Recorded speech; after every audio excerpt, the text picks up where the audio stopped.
وجل بشأن حبيبه الكريم رؤوف الرحيم إن الله وملائكته يصلون على النبي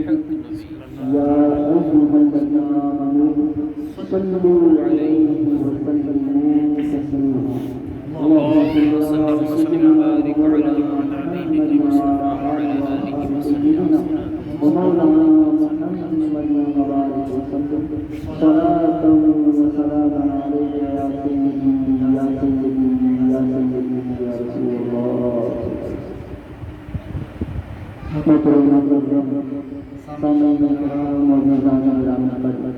اللہ سبحانہ وتعالیٰ ضرور عاشق اور اس کا احسان ہے کہ ذات پاک نے ہم سب کو نبی اکرم نور مجسم صلی اللہ علیہ وسلم کی صحبت میں پیدا فرمایا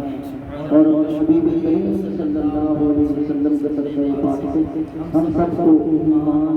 اور اسلام کی دولت سے سرفراز فرمایا۔ آباد محترم برادر محترم جناب اشراف فاطمہ جن میں بہار سکتے ہیں مسلسل سے بیٹھے ہیں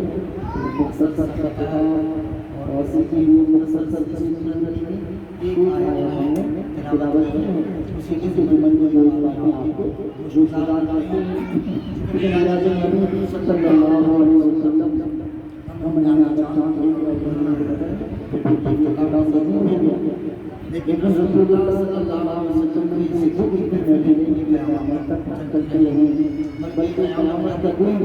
حضور صلی اللہ علیہ وسلم کی رفاقی ذکر کرتے ہوئے اور مولانا حسن رضا صاحب یہ فرماتے ہیں کہ فقط اتنا سبب ہے انہیں قاضی سلم شرح کہ ان کی شان محبوب دکھائی جانے لگے محمد صلی اللہ علیہ وسلم کی شان دکھائی جائے گا۔ اس آیت مبارکہ میں اللہ سبحانہ و تعالی نے ارشاد فرمایا کہ انا اعطیناک الکوثر بے شک حبیب صلی اللہ علیہ وسلم ہم نے آپ کو کوثر عطا فرمایا۔ اس آیت میں بس ذرا اہم ہے سمجھنے والی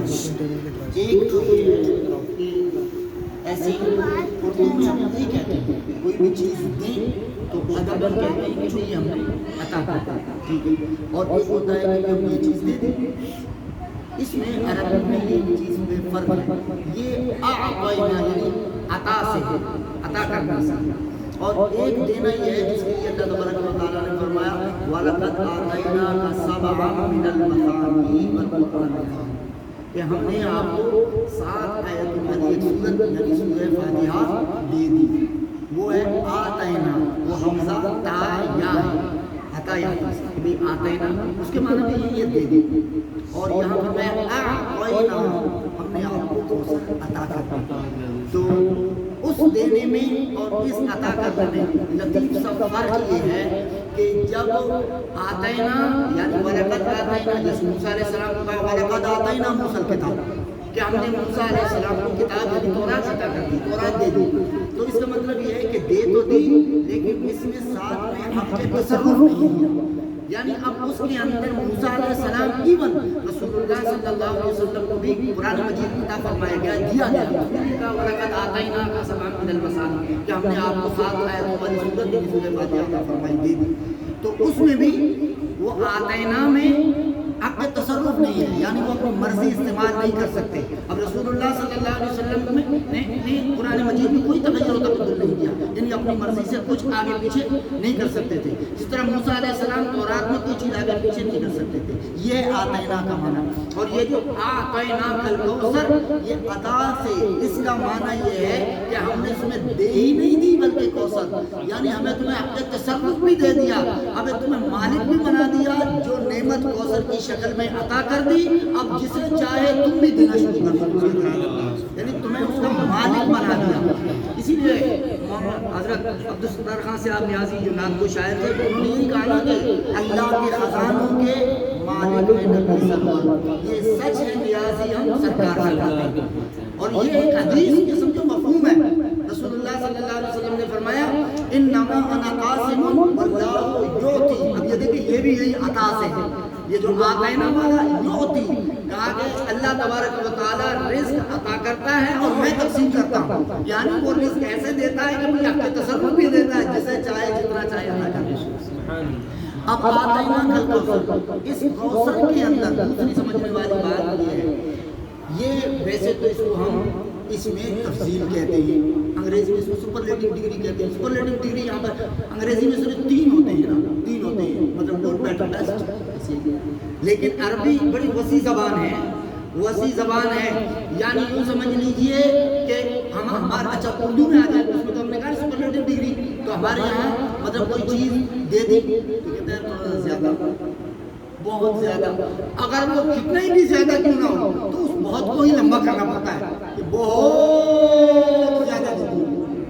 کیونکہ اس سے آگے کوئی لفظ ہے ہی نہیں، زیادہ کے علاوہ کوئی لفظ نہیں ہے. لیکن عربی میں بہت سارے لفظ ہیں. اللہ تبارک و تعالیٰ نے یہی لفظ زیادۃ، یہ بھی سورہ یونس کے اندر 11 سپارے موجود اور مقامات میں بھی ہیں. تو ایک ہوتا ہے زیادہ، اور اسی زیادہ کی سپرلیٹو جو ڈگری ہوتی ہے، یعنی اس میں تفصیل، اسے اذیت کہتے ہیں.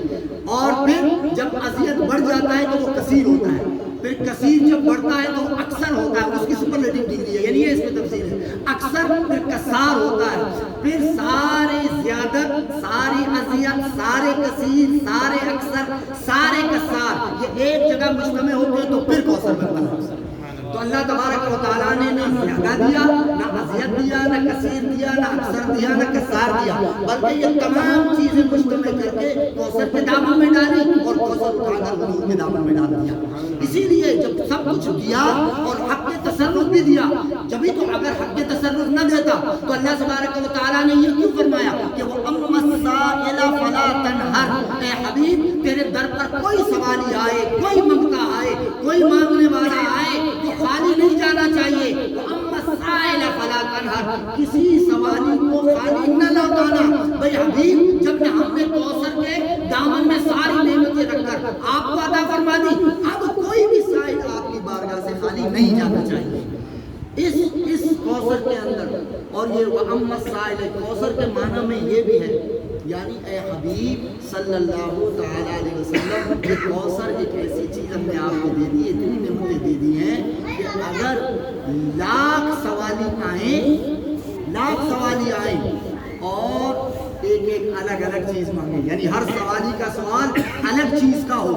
تو کبھی وہ بھی خالی نہیں جانا چاہیے، کیوں کوثر آپ کے پاس ہے. اور اگر ایک سوالی آئے اور لاکھ چیزیں مانگے تب بھی خالی نہیں جانا چاہیے، اس لیے کہ کوثر کے دامن میں سب کچھ رکھ کر آپ کو عطا فرما دیا ہے. ترمذی کی حدیث ہے، حضور علیہ الصلوۃ والسلام نے فرمایا کہ اللہ تبارک و تعالیٰ نے تمام خزانوں کی، زمین و آسمان کے تمام خزانوں کی کنجیاں، چابیاں، وہ ایک ازرق گھوڑے پر رکھ کر، یعنی اتنی چابیاں تھیں کہ وہ ازرق گھوڑے پر رکھ کر اللہ سبحانہ و تعالیٰ نے میرے حوالے کر دی، اور چابیاں حق کے تصرف کے ساتھ کوثر والی صورت میں عطا فرمائی. ایسے نہیں کہ خالی چابی. دیکھیں اگر حق کے تصرف نہ ہو، حق کے تصرف نہ ہو اور خالی چابی، اب محترم میرا بھائی اسرار صاحب جو ہے نا، چابی دے جو نہیں مولوی صاحب، یار یہ میرے گھر کی تجوری کی چابیاں ہیں، یہ ذرا سنبھال کے رکھنا، تو میں اگر مجھے کبھی ضرورت پڑے تو میں اس میں کچھ چیز استغفراللہ خبردار، تو میں کہوں گا بھائی یہ تو پھر یہ وبال آپ میرے سر پہ کیوں ڈال رہے ہیں جب میں اس پہ کچھ استعمال بھی نہیں کر سکتا، کسی کو مدد بھی نہیں کر سکتا، تو تجوری کی چابی الٹا آپ مجھے کوئی چوکیدار بنا رہے ہیں. چلو بھائی اپنی چابی اپنے پاس رکھو. تو اللہ تبارک و تعالیٰ نے وہ خزانے کی چابیاں حق تصرف کے ساتھ کوثر کی صورت میں عطا فرمائی، یعنی سارے خزانوں کی چابیاں ابھی آپ کو دے دی. اب جسے چاہے آپ عطا فرما دیں. اب خواہ وہ دنیاوی نعمتیں ہوں یا اخروی نعمتیں، یہ کوثر کے دامن میں اخروی نعمتیں بھی عطا فرمائی ہیں. اسی لیے دوستان محترم، اب اس ایک بات کو سمجھا کر میں بات ختم کرتا ہوں. اب اس سے سمجھ جائیں کہ حضور علیہ الصلوۃ والسلام کس شے کے مالک ہیں. دیکھیے بعض مفسرین نے اور خود حضور علیہ الصلوۃ والسلام کی ایک حدیث بھی اس تفسیر کی تائید کرتی ہے. ہم اس کو بھی نہیں چھوڑتے، لیکن ہم یہ کہہ رہے ہیں وہ حدیث کیا ہے، اور جس کو بعض مفسرین نے لیا کہا کہ اس کوثر سے مراد کوئی حوض کوثر یعنی نہر کوثر جو جنت کے اندر ایک نہر ہے، تو کہا کہ اس کا مطلب ہے کوثر یعنی حوض کوثر. ہم یہ پوچھتے ہیں کہ بھئی حوض کوثر اور یا نہر کوثر یہ تو جنت کا ایک حصہ ہے نا، اور جنت کے اندر تو کئی نہریں بہ رہی ہیں۔ اور دوستان محترم، اللہ تبارک و تعالیٰ نے قرآن مجید میں یہ ارشاد فرمایا کہ ان الذین آمنوا وعملوا الصالحات اولئک هم خیر البریہ، جو لوگ ایمان لائے اور نیک عمل کیے وہ بڑے اچھے لوگ ہیں۔ جزاؤہم عند ربہم جنات عدن تجری من تحتہا الانہار خالدین فیہا ابدا۔ اللہ نے فرمایا پھر ان کے لیے ان کے رب کے یہاں جزا یہ ہے کہ ان کو جنتیں عطا فرمائے گا، اور ایسی جنتیں، ایسے باغات جس کے نیچے نہریں بہ رہی ہیں، یعنی نہریں۔ اب ایک ایمان والا ایمان لایا اور عمل صالح کیا، اس کو تو جنتیں بھی مل رہی ہیں اور اس کے ساتھ نہریں بھی مل رہی ہیں۔ اور کوثر اتنی عظیم چیز ہے جس کا ذکر اللہ سبحانہ و تعالیٰ فرما رہا ہے۔ آپ کہہ رہے ہیں کہ فقط حضور علیہ السلام کو صرف حوض کوثر ملا۔ اور دوستوں اور چھوڑے، قرآن مجید نے یہ کہا نا کہ وَلِمَنْ خَافَ مَقَامَ رَبِّهِ جَنَّتَانِ، کہ جو اللہ سے ڈرا، اللہ سے خشیت الہی میں مبتلا ہوا تو اللہ تبارک و تعالیٰ اس کو 2 جنتیں عطا فرمائے گا۔ فاروق اعظم رضی اللہ تعالیٰ عنہ کے دور میں ایک جوان کو کسی خاتون نے بدکاری کی دعوت دی اور وہ خوف الہی سے انتقال کر گئے، یعنی وہ بدکاری سے بچے۔ تو فاروق اعظم رضی اللہ تعالیٰ عنہ کو یہ پتہ چلا کہ وہ بدکاری سے بچنے کے لیے اس نے اپنی جان دے دی، خوف الہی میں اس کا سینہ پھٹا اور وہ انتقال کر گیا۔ تو حضرت فاروق اعظم رضی اللہ تعالیٰ عنہ اس جوان کی قبر پر چلے گئے اور قبر پر کھڑے ہو کر کہا۔ اب یہاں یہ مسئلہ بھی حل ہو جاتا ہے کہ قرآن مجید فاروق اعظم نے رسول اللہ صلی اللہ علیہ وسلم سے سیکھا، اور یہ آیت قرآن مجید کے اندر اس وقت بھی موجود تھی کہ انک لا تسمع الموتى ولا تسمع الصم الدعاء، کہ بھئی مردے نہیں سنتے۔ حالانکہ اس کا یہ ترجمہ بھی نہیں ہے، یہ جو ہم بتاتے ہیں نا دوستوں، بس میں ضمن اسرار صاحب کے اس بلاوے پر فائدہ اٹھاتے ہوئے ایک بات عرض کروں، جو جس کام کا ہم اپنے اردو میں ایک محاورہ کہتے ہیں نا کہ جس کا کام اسی کو ساجے اور دوجا کرے تو ٹھینگا باجے، تو جس کے کام ہے دین سمجھانا، یہ علماء کا کام ہے۔ آپ اتنے سادہ بھی نہ بنے، بھئی آپ کے سر میں بھی درد ہو نا، تھوڑا سا سر میں درد ہو تو اگر آپ ڈاکٹر کے پاس نہیں بھی جائیں تو آپ جو ہے نا کوئی ڈسپرین پیناڈول لینے کے لیے میڈیکل اسٹور پہ جاتے ہیں، کسی درزی کی دکان پہ نہیں جائیں گے، کسی کریانہ اسٹور پہ نہیں جائیں گے، کسی پرچون کی دکان پہ نہیں جائیں گے۔ آپ کو پتا ہے کہ بھئی میڈیکل اسٹور سے دوا ملتی ہے۔ اگر کوئی اور جسمانی مرض لاحق ہو جائے تو ڈاکٹر کے پاس جائیں گے، آپ کی فیکٹری کی کوئی مشین خراب ہو جائے تو کسی انجینئر کو بلائیں گے۔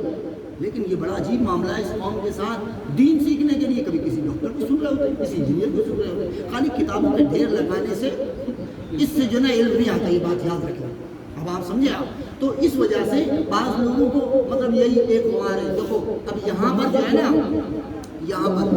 پر انک لا تسمع الموتى، اس کا بالعموم لوگوں کو سادہ عوام ناس کو گمراہ کرنے کے لیے کہتے ہیں۔ دیکھو قرآن نے کہا بے شک مردے نہیں سنتے، انک لا تسمع الموتى، حالانکہ یہ بات غلط ہے، یہ باب افعال سے ہے، اور باب افعال جو ہے نا فعل متعدی ہے، اور فعل متعدی مفعول یعنی آبجیکٹ کو چاہتا ہے، بغیر آبجیکٹ کے سینٹنس کمپلیٹ ہوتا ہی نہیں ہے، یہ ایسا فعل ہے، ایسا ورب ہے۔ تو اس کا مطلب معنی اس کا یہ ہے، تو بھئی کم از کم تم ترجمہ تو صحیح کر دو نا، کیونکہ ان کو پتہ ہے اگر ترجمہ یہ کریں گے کہ بھئی بے شک آپ مردوں کو نہیں سناتے تو کہیں گے یار مردے سنتے ہیں، یعنی اس کا معنی، حالانکہ اس تسمع کا معنی یہ ہے انک لا تسمع الموتى ولا تسمع الصم الدعاء، یعنی نہ آپ ان کو دعا سناتے اور نہ ان کو کوئی بات سناتے۔ لیکن دیکھو فاروق اعظم نے بھی تو یہ آیت پڑھی ہوگی نا، تو فاروق اعظم دوست عام مومن، عام مسلمان کی قبر پر جا کر کھڑے ہو کر ان کو کہا، اور یہ امام ذوالقرآن کسترانی نے، ان لوگوں نے یہ لکھا ہے یہ حدیث کے ضمن میں، اور اسی وَلِمَنْ خَافَ مَقَامَ رَبِّهِ جَنَّتَانِ کے ضمن میں تفسیر مظہری میں قاضی ثناء اللہ پانی پتی رحمۃ اللہ تعالیٰ نے بھی لکھا ہے کہ بھائی جب حضرت فاروق اعظم کھڑے ہوئے کہا کہ بھی اللہ کا فرمان ہے وَلِمَنْ خَافَ مَقَامَ رَبِّهِ جَنَّتَانِ، اے جوان یہ بتاؤ کہ اللہ کے اس فرمان کے مطابق چونکہ خوف الہی میں گناہ سے بچتے ہوئے تم انتقال کر گئے تو تم نے اللہ کا وعدہ سچا پایا، تمہیں 2 جنتیں ملی۔ تو اس کی قبر سے آواز آئی، تو صرف مردے سنتے ہی نہیں ہیں بلکہ اللہ توفیق دے تو وہ بولتے بھی ہیں، اور پھر سننے والے کان سنتے بھی ہیں۔ تو جب ایک عام امتی مصطفیٰ صلی اللہ علیہ وسلم کو مخاطب کرتے ہیں فاروق اعظم جو اللہ کے رسول نے فرمایا لو کان نبی بعدی لکان عمر، اگر میرے بعد کوئی نبی آنا ہوتا تو وہ عمر ہوتے. وہ وہاں کھڑے ہو کر قبر کو پکار بھی رہے ہیں، مردہ آواز بھی دے رہا ہے، وہ جواب بھی دے رہا ہے کہ امیر المومنین اللہ تبارک و تعالیٰ اپنے وعدے کے خلاف نہیں کرتا، اس نے جو وعدہ کیا مجھے اللہ نے 2 جنتیں عطا فرمائیں. تو ایک امتی جو خوف سے انتقال کر گیا اس کو 2 جنتیں ملی. تو تاجدار کائنات جو وجہ تخلیق کائنات ہے، جن کے سبب سے جنت بنائی گئی، تو ان کو صرف جنت کا ایک اور کوثر ملے گا نہیں، بلکہ اللہ کے رسول تو اس کوثر کے مالک ہیں کہ آپ اپنے گھر کے صحن میں بیٹھے ہو، ابو بکر آئے کا ابو بکر فی الجنہ، عمر آئے عمر فی الجنہ، عثمان آئے عثمان فی الجنہ، مولا علی آئے کا علی فی الجنہ، سعد بن ابی وقاص فی الجنہ، عبد الرحمن بن عوف فی الجنہ، ابو عبیدہ بن جراح فی الجنہ، سعید بن زید فی الجنہ. یہ سارے کے سارے عشرہ مبشرہ کو رسول اکرم صلی اللہ علیہ وسلم نے اپنے گھر کے صحن میں بیٹھ کر، اگر حق تصرف نہ ہوتا، حق ملکیت نہ ہوتی تو وہ جنت کیسے دیتے؟ وہ تو یہاں بیٹھ کر جنتیں ان تمام اصحاب کو تقسیم فرما رہے ہیں، اور وہاں سے اس وقت تو ولی ہے وہی الہی کا نزول ختم بھی نہیں ہوا تھا، قرآن کا نزول ابھی چل رہا تھا، تو اللہ روک دیتا نہیں. اللہ نے کہا محبوب ہم نے کوثر کی صورت میں جنت بھی اسی میں ڈال دی ہے، تو جسے چاہے تو جنتی بنانا چاہے تو بنا بھی سکتا ہے. اللہ تبارک و تعالیٰ نے یہ حق تصرف رسول اکرم صلی اللہ علیہ وسلم کو، اور یہ تو بخاری کی حدیث ہے حضرت ربیعہ والی کہ ربیعہ رضی اللہ تعالیٰ عنہ حضور علیہ السلام کی خدمت کرتے تھے. اب میرا تھیم یہی ہے، یہ آخری بات ہے کہ رسول اللہ صلی اللہ علیہ وسلم یہ محفل اسرار صاحب کے یہاں ہو یا کوئی بھی محفل ملا ہو، یا محفل ذکر مصطفیٰ صلی اللہ علیہ وسلم یا محفل سیرت مصطفیٰ، لیکن اس کی بنیاد محبت رسول ہوا کرتی ہے، اور یہی معیار ایمان ہے، کیونکہ توحید ایک کامن چیز ہے. توحید اگر دیگر اقوام میں وہ یہود ہوں نصارہ ہوں، اگر وہ صحیح معنوں میں بھی اور اصولاً صحیح تورات اور صحیح انجیل پر اور حضرت عیسیٰ اور موسیٰ پر بحیثیت نبی اگر ایمان رکھتے ہیں، لیکن ان کے پاس بھی اب سوائے رسول اللہ صلی اللہ علیہ وسلم پر ایمان لانے کے اور کوئی چارہ نہیں ہے. تو رسول اکرم صلی اللہ تعالیٰ علیہ وسلم ہی محبت کی، ان کی محبت ہی ایمان کی جان ہے. اس کے بغیر توحید کا کوئی تصور ہے، کیونکہ توحید کا پیغام بھی رسول اللہ صلی اللہ علیہ وسلم نے عطا فرمایا. اب آپ دیکھیں کہ بھئی یہ تو صحیح بخاری کی حدیث ہے کہ حضرت ربیعہ بن کعب نے کہا یا رسول اللہ صلی اللہ علیہ وسلم اس خدمت میں، اب دیکھو وہ خدمت مصطفیٰ صلی اللہ علیہ وسلم کا کام یہی تھا کہ رات کو حضور علیہ السلام کو وضو کرایا تھا. اب وضو تو روزی کرایا کرتے تھے، لیکن ایک دن رسول اللہ صلی اللہ علیہ وسلم نے فرمایا صلی یا ربیعہ. اب دیکھیں یہ اختیار بھی حضرت ربیعہ پر چھوڑا. اگر آپ کے پاس کوئی لمیٹڈ آپشنز ہوتے تو یہ نہیں کہتے، وہ کہتے تو میں دیکھو ربیعہ یہ مانگو یہ نہیں مانگنا، یہ مانگو یہ نہیں مانگنا، نہیں کہا کہ صلی یا ربیعہ. تو حضرت ربیعہ رضی اللہ تعالیٰ عنہ نے کہا کہ میں چاہتا ہوں، کہا کہ مرافقتک فی الجنہ، کہ یہ جو آپ کی خدمت، آپ کی سنت، آپ کی صحبت یہاں ملی ہوئی ہے، میں چاہتا ہوں کہ جنت میں بھی یہ خدمت کا موقع میسر ہو. حضور علیہ السلام نے فرمایا آتیتو، یہ تو میں نے تمہیں دے دیا، آوا غیر ذالک، بھئی جنت تو تمہیں دے دی، اپنی مرافقت میں دے دی، اس کے علاوہ بھی اگر کچھ چاہیے تو بتا، کیونکہ کوثر اللہ تبارک و تعالیٰ نے مجھے عطا فرمایا. تو انہوں نے کہا کہ نہیں یا رسول اللہ، جب آپ مل گئے اور جنت مل گئی، اور جنت بھی وہ جہاں آپ کی صحبت و سنت، اس کے علاوہ مجھے کچھ درکار نہیں. اب آپ دیکھ رہے ہیں کہ یہ تو جنت تو حضرت ربیعہ کو رسول اللہ صلی اللہ علیہ وسلم نے عطا فرما دی. اب وہ آخری بات کہ پھر اگر ہم رسول اللہ صلی اللہ تعالیٰ علیہ وسلم سے اظہار محبت کریں تو حضور علیہ السلام نے تو اپنی پوری زندگی اس امت کے لیے روتے روتے گزاری، حتیٰ کہ حضور علیہ السلام کی مثال تک بھی حضور علیہ السلام یہی دعا کرتے رہے، رب حب لی امتی رب حب لی امتی. میں ابتدان کہہ دوں. اچھا یہ بھی ترجمہ اگر کسی عام مسلمان سے پوچھے تو شاید وہ کہتے ہیں کہ میری امت کو بخش دے، میری امت کو بخش دے. رب حب لی امتی کا معنی میری امت کو بخش دے نہیں ہے، اس کا معنی یہ رب حب لی امتی، مولا میری امت میرے حوالے کر دے، یعنی جو چاہوں میں اپنے امت کے ساتھ ایسا کروں. اور بخاری شریف کی کتاب التوحید میں ایک طویل حدیث ہے جسے حدیث شفاعت کہتے ہیں. حضور علیہ السلام اس وقت اپنے شفاعت کا استعمال وقت میں کہیں گے، مطلب یا اللہ یا رب اجل حسابہم، اے میرے رب جلدی جلدی حساب کر میری امتیوں کا. بھئی ابو کیوں تم کو جلدی ہے؟ کیوں؟ تجھے جلدی کیوں ہے؟ کہا کہ لطف یہ ہے کہ دیکھیں گے سارے نبی، تو میرا چاند ہے اور تارے نبی، اتنی جلدی بھی کیا آج کی رات ہے، بھئی اتنی اجلت کیوں ہے؟ تو کہا ہے اللہ جلدی اس لیے کہ بھئی 50,000 سال کا دن ہے، سورج سوا نیزے پہ ہے، میرے امتی گھبرا رہے ہیں، پریشان ہو رہے ہیں، جلدی جلدی کر، جو نیکوکار پرہیزگار متقی اعمال صالحہ اور اعمال طاہرہ کے عامل تیرے وعدے کے مطابق بخش دیے جائیں، باقی جو گناہگار خطاکار معصیت کیش جو گھبرائے ہوئے میدان محشر میں کھڑے ہیں، میں جلدی سے اپنا دامن شفاعت کھولوں اور اپنے تمام گناہگار امتیوں کو دامن شفاعت میں چھپا کر جنت میں لے جاؤں۔ یہ رسول اللہ صلی اللہ علیہ وسلم کی محبت بن ہے۔ اب اس زمن میں دیکھیں یہ محبت ہے صرف دنیا میں آخرت میں نہیں، آخری بات وہ یہ ہے کہ القول البدیع امام سخاوی کی کتاب ہے، انہوں نے ایک بات درج کی وہاں پر، کہا کہ کسی شخص نے کسی ہرنی کا شکار کر دیا، وہ ہرنی کو شکار کر کے لے کے جا رہا تھا صلی اللہ علیہ وسلم، جب اس نے اس ہرنی نے رسول اللہ صلی اللہ علیہ وسلم کو دیکھا تو وہ رسول اللہ صلی اللہ علیہ وسلم سے اپنا غم بیان کرتے ہیں۔ لیکن حضور سے یعنی جانور بھی حضور کو پہچانتے ہیں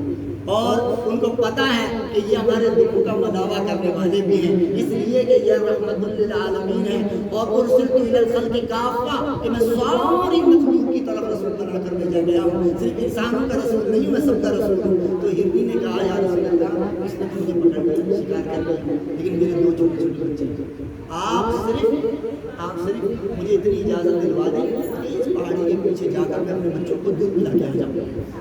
رسول اللہ صلی اللہ علیہ وسلم نے اس ہرنی کو کہا کہ اگر تم نہ آئی تو پھر، یہ حضور نے فرمایا اگر تم نہ آئی تو پھر، اب اس کو ذرا ہرنی کے جواب کو دل کے کانوں سے سنو۔ اس ہرنی نے کہا کہ یا رسول اللہ صلی اللہ علیہ وسلم اگر میں اپنا وعدہ پورا نہ کروں، اور جو وعدہ خلاف کرتے ہیں وہ بھی یہ سمجھے قرآن پاک کے احکام، یعنی ہرنی کو بھی یہ پتا ہے کہ جو وعدے کیے جاتے ہیں اس کو پورا کرنا ہی کہ یہ اہل ایمان کا اور اچھے لوگوں کا اور اچھے جانوروں کا بھی شیوا ہے، جو وعدے کا وفا کرتے ہیں۔ اس ہرنی نے کہا یا رسول اللہ اگر میں نہ آؤں اور اپنے وعدے کا ایفا نہ کروں تو اللہ تبارک و تعالی مجھے اپنی رحمت سے ویسے ہی دور کر دے جیسے کہ اس بندے کو وہ اپنی رحمت سے دور کرتا ہے کہ کسی محفل میں یا رسول اللہ آپ کا نام نامی اسم گرامی محمد صلی اللہ علیہ وسلم لیا جائے اور وہ آپ کا نام سنے اور آپ پر درود نہ پڑے تو اللہ اسے اپنی رحمت سے دور کر دیتا ہے۔ تو اگر میں بھی وعدہ نہ نبھاؤں تو پھر اللہ تعالیٰ مجھے بھی اپنی رحمت سے دور کر دے۔ حضور صلی اللہ علیہ وسلم نے فرمایا کہ انا ضامن، کہا کہ بھئی شکاری اس کو چھوڑ دے، میں اس کا ضامن ہوں، میں اس کی ضمانت دیتا ہوں، یہ ہرنی واپس آ جائے گی۔ بس ہرنی وہاں گئی، بچوں کو دودھ پلا کے بچوں سمیت جب واپس آئی، ادھر ہرنی آئی اور ادھر سے جبریل امین علیہ السلام بھی آ گئے، جبریل امین علیہ السلام بھی آ گئے اور کہا کہ یا رسول اللہ یقرئک السلام، اللہ نے آپ کو سلام بھیجے،